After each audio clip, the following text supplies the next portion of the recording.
AM 970 WSTX. Okay. All right, good. I'm gonna change gears a little bit here because I got one of my posse that's supposed to show up. They tell me I'm gonna have a stampede. They tell me they're gonna overrun me. Okay? So anyhow, the rest of the buffalo them dead coming down the street. So if you see a set of buffalo coming down Queen Mary heading this way, you know to WSTX they headed, right? Okay, folks. Good morning, Kendell Henry. Good morning, Mr. Canton. How are you? I'm doing great, fantastic, outstanding, just plain excellent, especially because you are here, okay? Because you're going to have some fun this morning. Because Doug going to be in here acting all silly and everything, but don't call Bronco yet, okay? Don't call Bronco yet, okay? I won't, for now. For now, okay.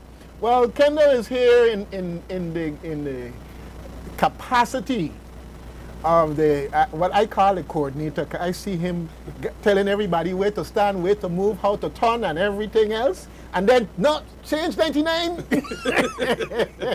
Can't get away from it. No matter how much you plan, right? Yes.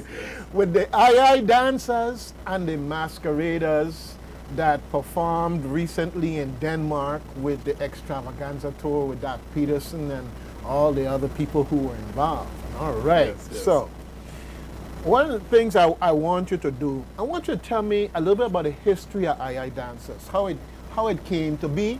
You know, I was at the bar and I was bored and said, we need to do something, man. Let me find a team and dance instead of drink. I know, man.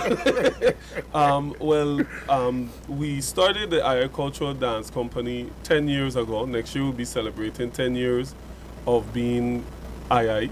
Fantastic. And the way how we came about in forming the group was one of our close friends' daughter was getting married. And she wanted us to put a group together to perform at a wedding. Oh.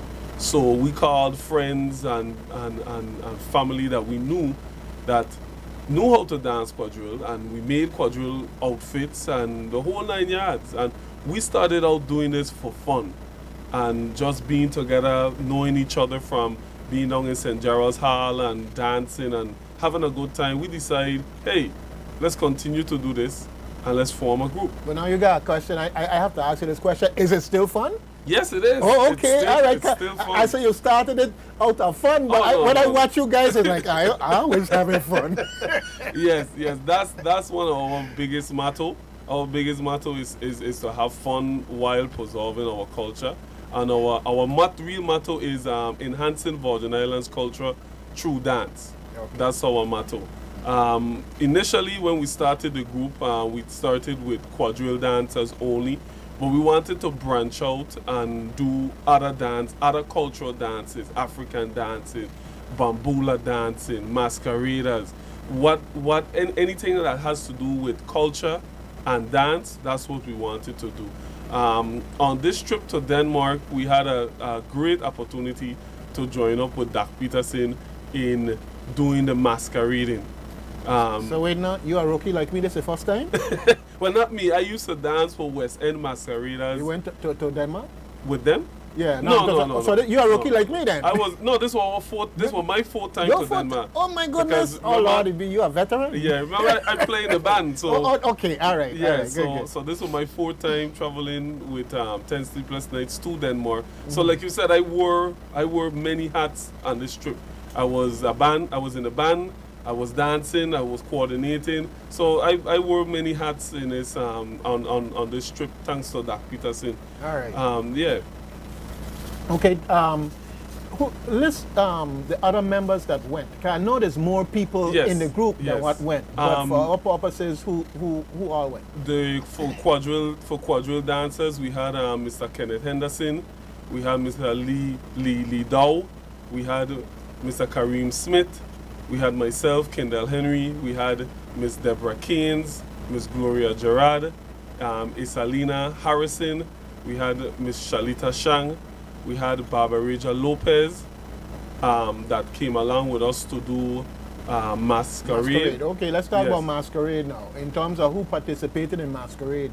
And I noticed you had a young man in there, which I'm glad to see that we had the youth represented. Yes. We also had Shelley Schauterbrand's son, who came along on the trip, and he was enticed to do masquerade, and he fell in love with it as well. So he was one of the masqueraders, and also Kevin Williams Jr., who came along to play steel pan and was dancing masquerade in the capacity of David and Goliath. All right. And folks, you know, I put a little announcement of this show upcoming on Facebook. Yes. So it is a nice opportunity for you to get a little view of both the masqueraders and the quadrille and how they're moving, okay? And yeah, so check it out. And, you know, afterwards, this video here is going to be on YouTube, so you'll be able to see Kendell and know that face. So, you know, if anything, when you see him running around like a bee, you know who that is, right? All right, well, it's getting toward that time. I think we're going to go and take a quick break here and take care of the station, and we'll be back in a minute.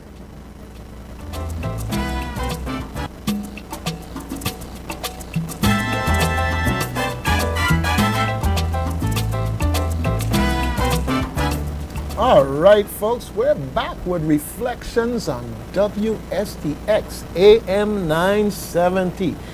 I know Kendell have a lot of fans, and I want to call and say good morning and everything else. We got a little issue going on here with the phone where I can hear you, but you can't hear me. So we're gonna bear through that. So don't harass yourself with that for now. But definitely, if you're hearing us here and you want your family and friends away, tell them about connecting via the internet. Use the TuneIn app, or just get on the web and go to WSTXradio.com and have them check it out. Listen to us live. All right. Well, you know, I try hard to keep up with them young people in 10 Sleepless Nights, okay? All right? And I tell you, these young people making it hard for us younger people to keep up. Jumping on a plane, traveling for 2 days, then jumping to doing a quadrille, jumping to Quelby downtown and everything else. And I said, Lord, they setting the example, okay? Because they're telling these young people, you think you got it going on? Well, you younger than us young people, and we're going to make you a run for your money. But in that vein, you know, it's also important what 10 Sleepless Nights is doing as far as the scholarship fund and going into the schools to make sure that quadrille is part of our culture as far as teaching and training and everything else. And so they're reaching out to that younger group. So I was just curious, man, when you started dancing quadrille? Well, I grew up in a time where quadrille was bass, and that's what we're trying to continue to push, 10 Sleepless Nights. And I learned quadrille through my aunts and uncles. I grew up in a family of quadrille dancers, and where all of the nieces and nephews used to go quadrille dances with our, as a family function. And down in St. Gerald Hall, I was probably 8 or 9 years old when I started to go to the quadrille dance and learn how to dance and whatnot. And that's where I met Bradley Christian. And I became in love with the art of dancing quadrille, and he invited me to one of his practices, and I became a heritage member at the age of 13. Right. And since then I was dancing with Synchro Heritage dancers for approximately about 10-12 years. I traveled with them, Guadeloupe. We went to St. Martin, St. Thomas, the BVI, to perform while I was a member of the Synchro Heritage dancers. And I have a lot of respect for Mr. Bradley Christian. Right now I call him the Grandmaster Bradley Christian, because he is so vast and so knowledgeable about this art of quadrille. When I called him, he never denies me and my answer to questions that I have. You know, so he's very open to me being a young person coming up in culture quadrille. So, you know, every time I call him with a question about quadrille, he always has an answer. And if not, he said, I'll get back to you, Kendell. But call me back, call me back. So, All right. so we have a good tight communication, a good tight relationship. Yeah. Okay. I see. I got another guest here that going to be coming in a little while too, and it's going to be very very much fun and interesting. But the important thing is you started as a child through mentoring and other resources made available to you. But I understand that you in turn have turned around from being the apprentice to being the teacher. Yes. Working with people like Valerica Bryson, Yes. and of course the 10 Sleepless Nights. Tell me a little bit about your experience with these individuals and helping to preserve and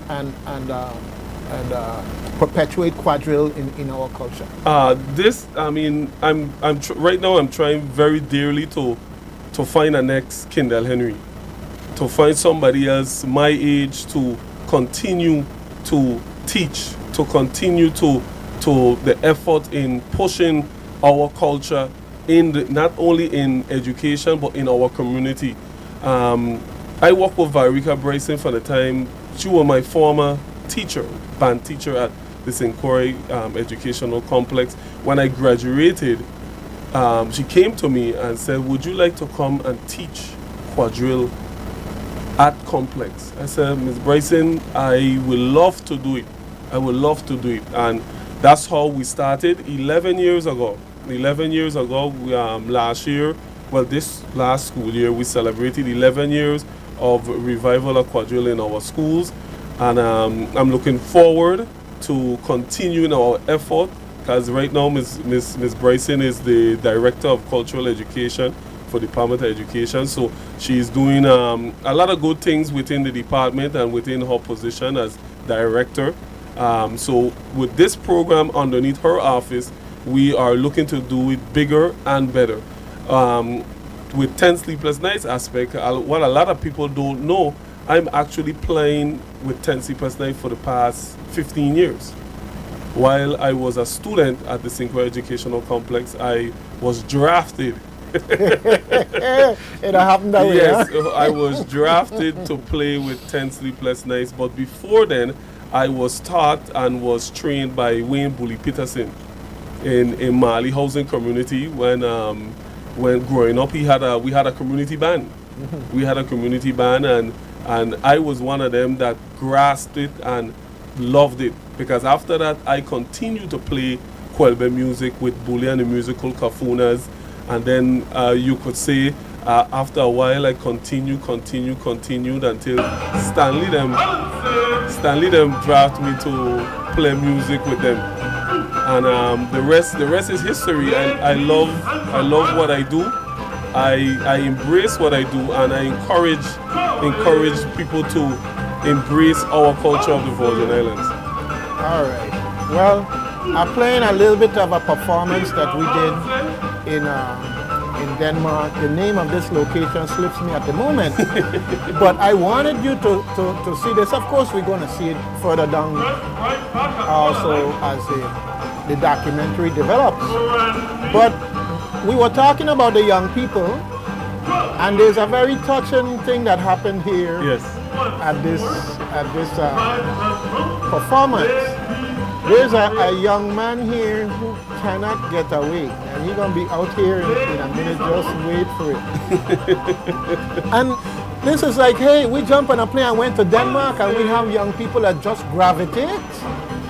The sound, the beat, the moves, okay? And I you might have to go back to Denmark to teach Kendell yes. Henry, because this young man came out there, and I said he grabbed on to you. Uh-huh. He won't let go. I see when other folks reach out their hand to him, and we're going to grab your hand and everything. Here he comes, all right? And this was this is the kind of thing, it could just only happen naturally. Mm-hmm. All right? It's just something in this boy that he was intrigued and otherwise interested, okay? So if you want to see how three people could balance and how three people could tune in, and as one partner, this young man definitely rose to the challenge here. There we go. and it's something that falls within me. You know, I love to see our children dance quadrille. I love to see when our people take interest in what we do. And this young man, when we was at this performance, he saw, and it's in you. That's as a quadrille culture. It's in you, and you cannot get away from it. So when I saw him, and he was just coming and inching, coming closer and closer, I said, you know what? Let me see if he wants to come and dance. And I took his hand, and he was very interested.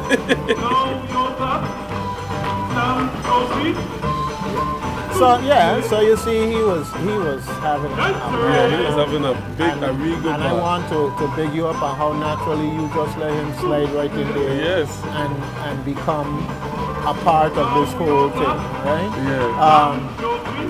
We have Kendell Peterson, and of course Ida Loretta Scouting is going to be coming in a little while, and she slipped in here with us, so she's going to share some time here with us. So as you see, we watching here, and this young man here, you see, we got it there for you to see. And of course you remember that young man. And he catch on, you know, and said, clap your hands, and you know, and he catch it. He was having a ball, okay? So I hope that his parents follow up and keep in touch with the Virgin Islands and give him a chance to say, well, okay, let's go there and yes, and continue to learn. Exactly, yeah.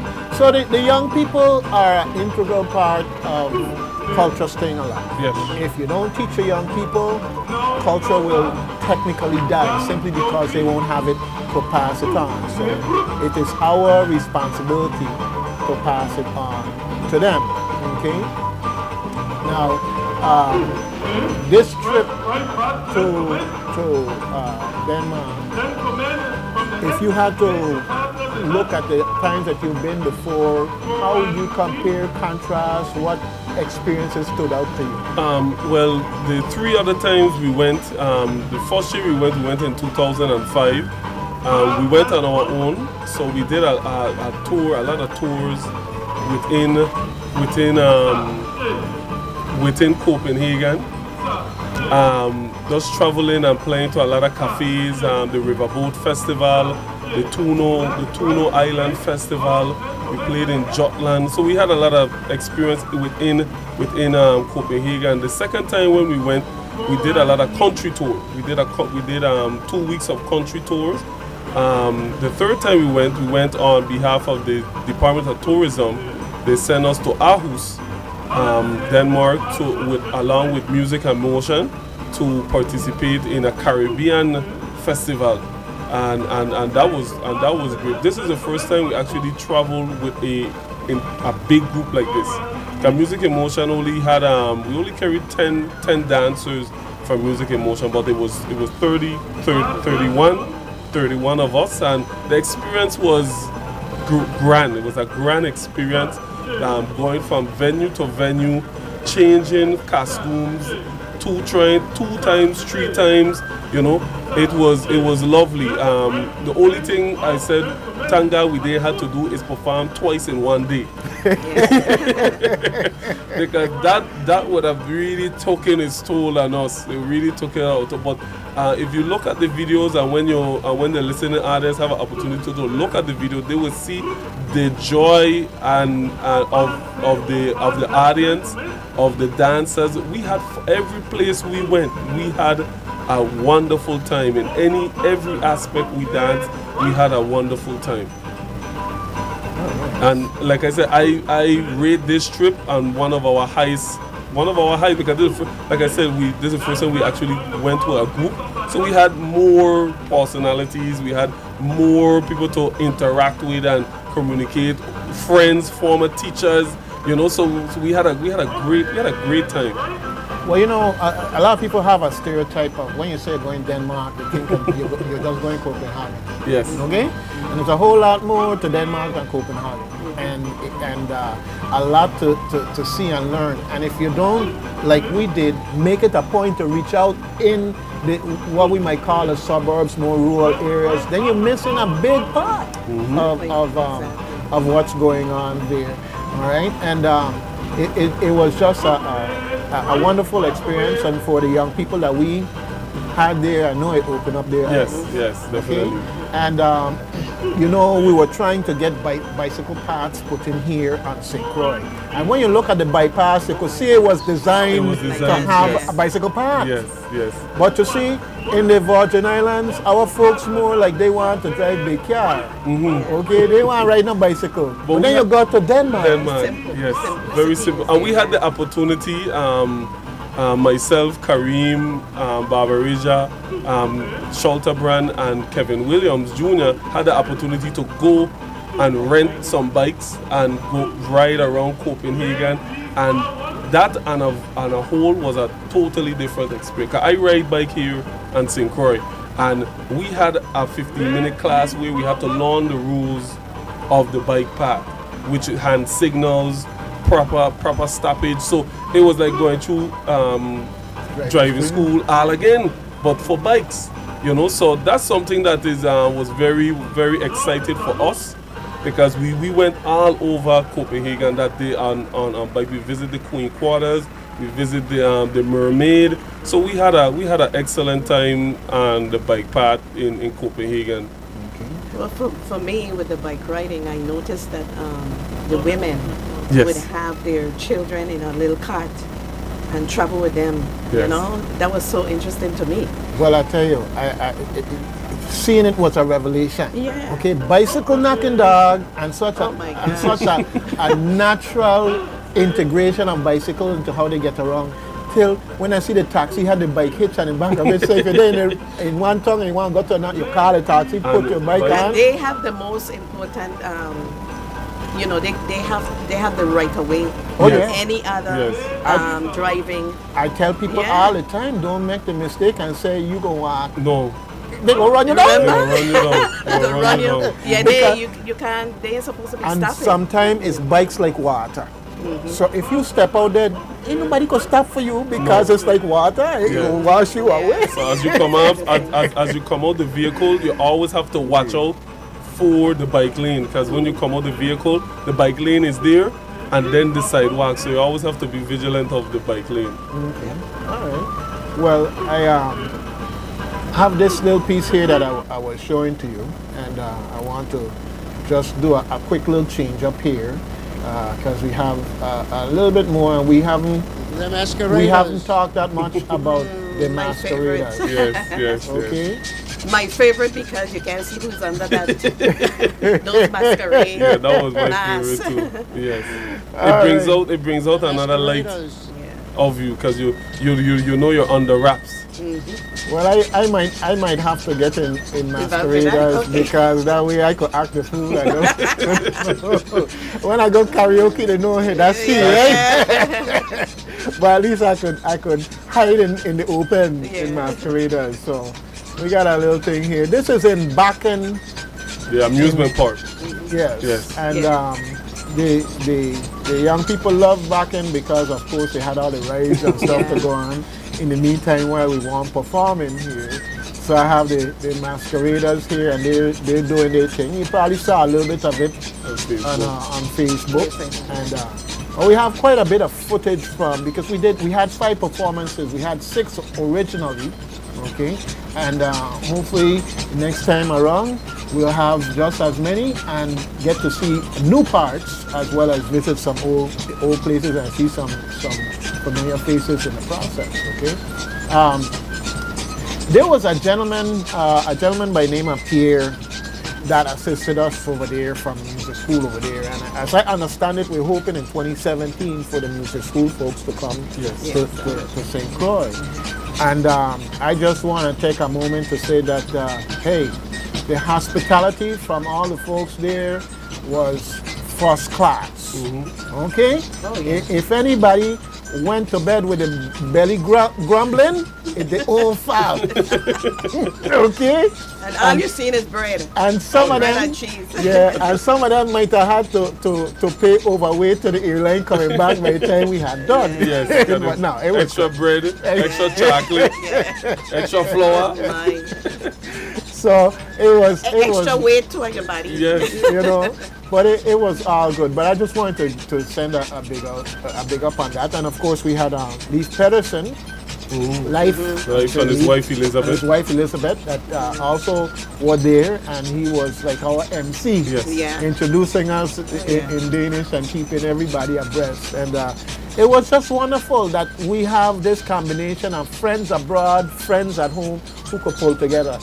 And the one thing I don't want to leave out is, folks, we had people there supporting, performing, and otherwise being a part of this that spend their dime. They didn't get give it to them, grant money or whatever, but they wanted to be there and wanted to support and be a part of what we're doing. I want to say thank you to those people who went that extra mile, okay?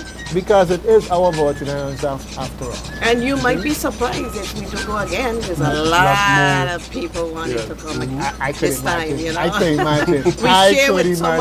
We share so much of what we Our did experience, that they really, I don't come this time. Well, it's no reason not to. It's every reason to go there. And there are a couple of things when we get to talking a little bit later that we also did, like the archives and so forth. But we'll come back to that. Now, the young people, coming back to the young people, challenge you and Valerica and all of them to, how should I put it, get out there and motivate these other adults so that next time we're going to take a youngest quadrille crew. Okay? Don't get me wrong, we're retiring the other one. No. I understand.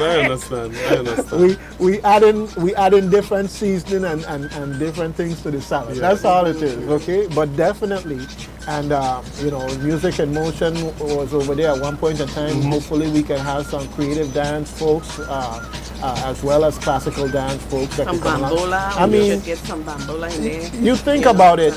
We have enough talent here that some place like Tivoli Gardens will invite us, and through the amount of talent we have, we'll spend the whole day there. Nobody gonna be tired because we have so many things going on here. All right, and that'll probably be the biggest day in terms of revenue for Tivoli Gardens because the entertainment will be so broad. Because they have entertainment, but they come and they spend it 2 hours, 3 hours, and then they're done. They're done, But when those folks saw that we had a free concert and were performing, look at that poster. You see the poster that we signed? It's there on Facebook, those who saw it. And when you look at the drawing and the symbolism in the presentation, everything, it's deep.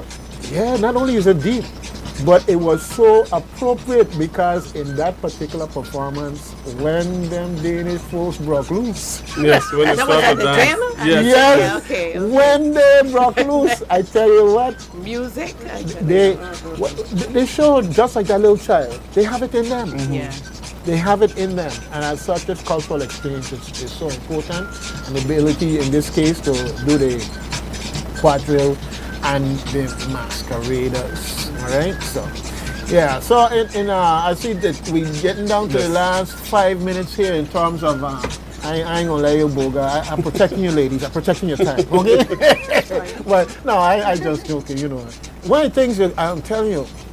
Come on my show, expect silliness, okay? I am here having fun. When I leave out there, the problems they are there. And I tell people, problems is like proof of life. That's the way I look at it, proof of life. Because if you ain't got no problems, you're probably ain't alive. Okay? Problems is proof of life. Everybody got a story. I tell you, but you know what? I tell folks too, I say, what problem you had that didn't work out? Maybe not when you wanted to, maybe not how you wanted to, but I always walk up. You can see I don't keep company with warriors. That's the nature of the beast. Okay, all right. So, anything in particular you want to share, reach out, shout out, make sure your relatives or whatever, so they don't disown you when you come. I would just like to say thank you to the members of the cultural dancers for making this trip a memorable one. To Dak Peterson and Stanley and the 10 Sleepless Nights for making the effort to put this trip together. This trip has been planning for the past 3 years when we did our first performance at the complex. When we did the show over there, That's when we actually mentioned about going to Denmark 3 years ago. So actually going and sitting down and preparing to go was a tremendous experience, and not only for myself, but I know for the entire show, and also the dancers from the II going through from performance to performance. I know performing here in St. Croix, it's challenging, but there we had to be on time. For the boss, we had to dress at time, changing in the locker room. All of that was a new experience for a lot of them, and I know they will cherish it for the rest of their life. I'd like to thank you, Dr. Canton, for inviting me here today on your show. But when you gotta go, you gotta go. I hear you. All right. Well, in a second here, we're gonna take a break anyhow in the process. But Kendell, thanks for coming no in. problem. Thank you. Looking forward to more of this. Whether it's Denmark, Sweden next time, hopefully. We got to spread the love, right? Okay, fantastic. All right, good. So we're gonna take a break, folks, and make sure that the station is here for us when we come back.